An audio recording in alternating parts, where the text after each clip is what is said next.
juger les gens devant les gens. Il n'est pas la justice. Des structures extrajudiciaires, Begré, donc on qualifie, appartenant à Toumba, pourquoi lorsqu'ils ont arrêté Begré, ils ne l'ont pas déposé sous couvert d'un ministère public pour des fins d'enquête, afin qu'ils le mettent un mandat de dépôt sur lui pour qu'aujourd'hui il soit présent. Pourquoi ils se sont précipités pour l'exécuter? C'est bon. Hein? Merci. Monsieur le Président, ce n'est pas ma question. Restons dans le contexte. Vous avez demandé pourquoi. Oui, mais le pourquoi là... Alors précisez, précisez. J'ai bien précisé. C'est vous qui avez déclaré que ce tribunal doit vous croire. Pourquoi ce tribunal doit vous croire? Quel signe particulier que vous avez pour que le tribunal vous croie? Quelle moralité aussi profonde, fondée que vous avez pour que le tribunal vous croie? Quels sont les éléments de preuve solides que vous avez pour soutenir, pour que le tribunal vous croie? Ça, c'est là la question.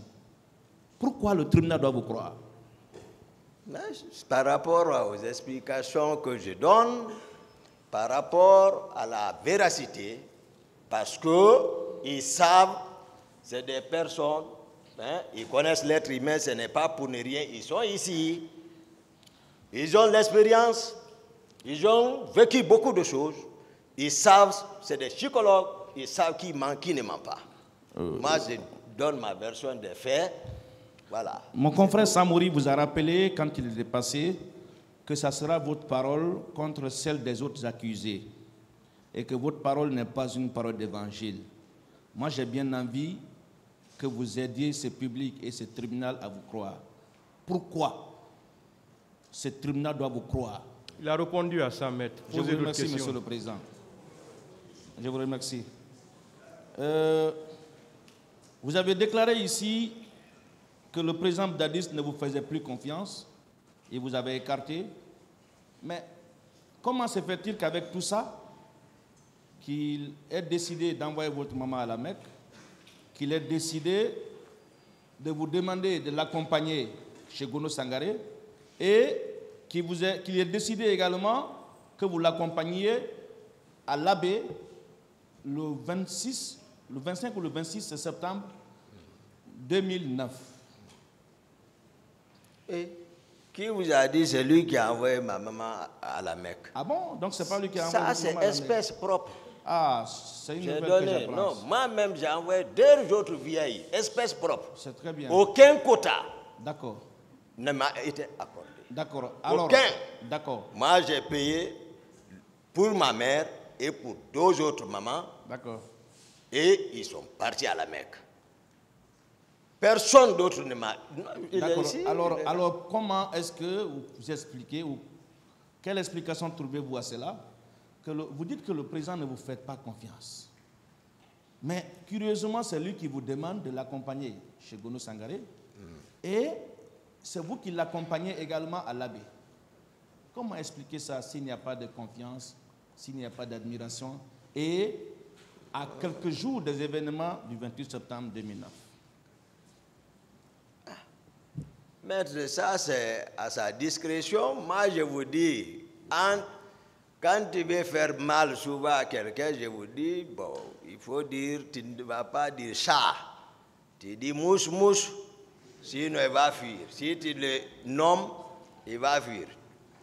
Donc, moi, voilà, je dis, restons dans le contexte. Moi, je vous donne les faits. Moi, je n'ai... On est dans le contexte. Voilà, je vous explique les faits. On est dans le contexte, hein? Les questions viennent, hein? Ne vous en faites pas. Merci. Qui a choisi les éléments qui devraient accompagner le président de la République à l'abbé? Non, le salon, c'est moi qui choisis. Très bien. Le salon bouge. Je vous ai dit, le salon bouge lorsque le président bouge. Je l'ai toujours dit. Je continue. La question est répondue. Vous dites que vous n'étiez plus en odeur de sainteté avec le président, c'est-à-dire que vous n'étiez plus en bon terme.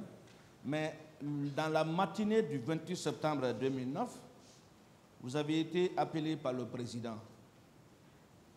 Comment le président peut vous appeler dans cette matinée et demander à vous en rencontrer si vous n'étiez pas en odeur de sainteté ce matin? Oui, je l'ai dit ici. J'ai dit à cette barre, lorsque tout va bien, c'est-à-dire n'est pas appelé en ce moment. Après le troisième trimestre, le premier trimestre, je disais tout allait bien. Mais depuis lors, c'est lorsque tout va bien, je l'ai dit ici. Si tout n'allait pas bien, appelez Toumba. Il va venir, j'ai dit non, ce jour j'ai été clair, ils sont ici, j'ai dit personne ne sort quitter ici. C'est de ça, ils sont partis le dire, il dit appelez Toumba, c'est capitaine Marcel qui est venu me chercher. Je suis parti les trouver dans sa chambre et il est... Ah là, l'état dans lequel il se trouve, vous ne savez pas. C'est là que j'ai encore évalué, j'ai dit non, personne ne sort. Vous ne sortez pas, restons. Il dit non, moi je les ai laissés. C'est lui qui sait pourquoi il est sorti, il a donné l'ordre. Qui il a donné l'ordre? C'est lui qui sait. Moi, vous savez, vous pensez que c'est le fait d'un hasard que j'ai dit le président Dadis de me demander excuse? Si c'est moi, vous-même vous remarquez, même si je déplace les mots, je suis le premier. Même sur certaines choses qu'on ne me demande pas, quand ça me ronge, je le dis. C'est Elhadj Mamadou Sylla, je n'avais pas besoin de dire, je le dis. Là où il est, il a confiance.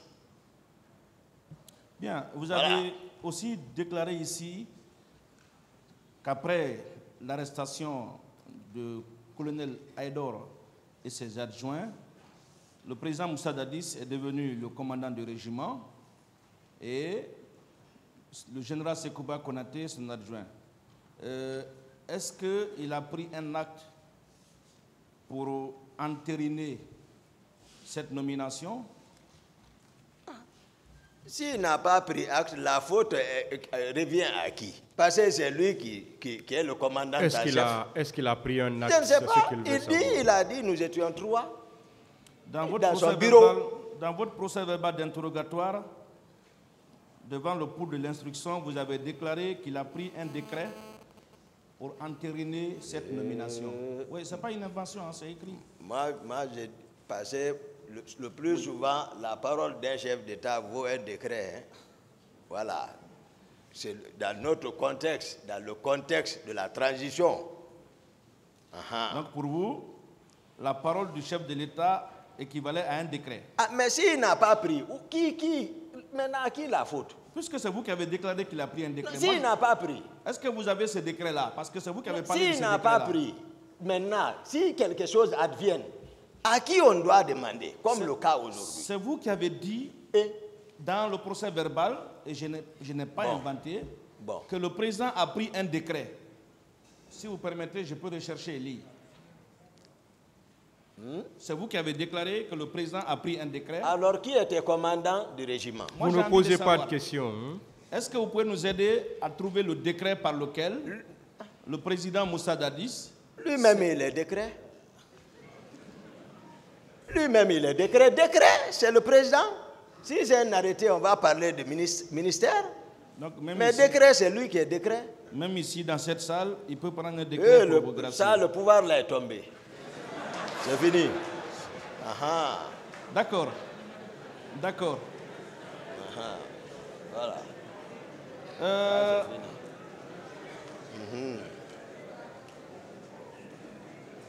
Dans votre interrogatoire, dans votre procès verbal d'interrogatoire et même ici, vous avez déclaré avoir envoyé les colonels Aïdor Ba, Sa Alphonse Touré et l'actuel général Abdoulaye Keïta au camp Koundara. Vous confirmez ces propos, n'est-ce pas? C'est des structures extra-judiciaires. C'est ce que j'ai dit. Restons dans le contexte de notre pouvoir là. Confirmez. Est-ce que vous confirmez cela? C'est pas moi qui les ai conduits personnellement, mais c'est moi qui les ai arrêtés à la présidence. Très bien. Si j'ai bonne souvenance, les Marcel et d'autres les ont conduits à Koundara. Très bien. Mais personnellement, moi, ce n'est pas moi qui les ai conduits. D'accord. Mais j'ai connaissance de cause. J'ai connaissance de cause. C'est bon.